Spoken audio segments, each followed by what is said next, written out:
Aujourd'hui, le relief, on va dire au cinéma, il est maîtrisé, entre guillemets, dans son acception la plus générale. C'est-à-dire, euh, pourquoi, euh, pourquoi voit-on le relief déjà? Déjà, la première chose, pour pouvoir voir le relief, il faut une vision binoculaire.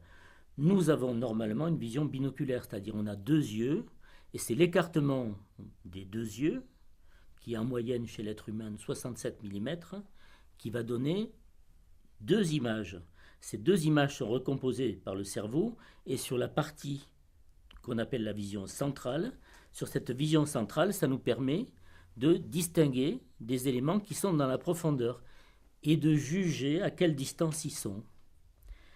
Donc le cinéma s'est ingénié depuis le début à reconstituer cette impression de la vision centrale. Bon, donc toujours de toute façon au cinéma, on retombe sur le même procédé qui consiste à empêcher que l'image de l'œil droit voit ce que voit l'œil gauche et inversement. Alors d'abord, le secteur où la 3D est très exploitée, ça reste quand même le cinéma d'animation, le film pour enfants.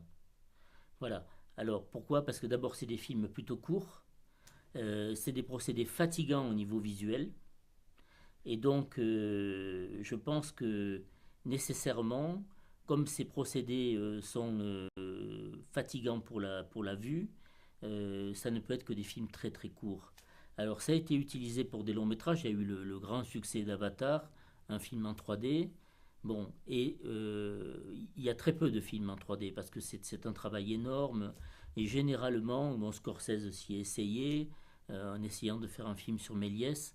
Ça reste des films très difficiles à réaliser parce que ça nécessite une mise en scène dans la profondeur qui n'est pas nécessairement compatible avec un cinéma très rythmé, monté, etc. Donc la vraie spécificité cinématographique, elle est dans la mise en scène et pas dans les procédés techniques. Donc je pense que c'est ça qui fait que le cinéma en 3D ne fonctionne pas vraiment. Et ce qu'il était constaté, par exemple par Panasonic, qui vendait énormément de téléviseurs 3D, c'est que les gens regardaient le programme en 3D pendant 10 minutes, puis ils en avaient marre des lunettes, ils en avaient marre, ils enlevaient les lunettes, et ils passaient sur le programme en plat. Donc ce qui veut dire qu'il y a un vrai problème dans l'utilisation de la 3D. Donc en fait, ce qui fait le progrès du cinéma, ce qui fait que ça change, hein, c'est l'invention narrative, c'est ça qui fait bouger l'outil cinématographique.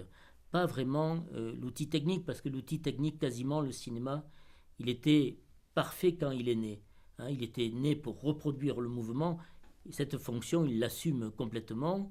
Il la gère d'ailleurs de mieux en mieux, hein, parce que le vrai progrès serait par exemple de passer à 48 ou 50 images secondes, comme Peter Jackson l'a fait sur le Hobbit par exemple, où là l'impression de réalité serait beaucoup plus grande.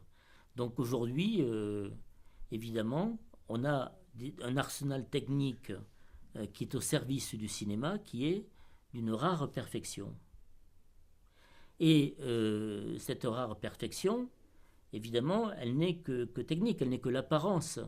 Derrière, il faut bien que l'outil narratif, c'est-à-dire que les arts du vivant, que les sciences humaines viennent à la ressource des sciences pures pour être le récit d'un temps et un art. Un art, c'est ça, un art finalement.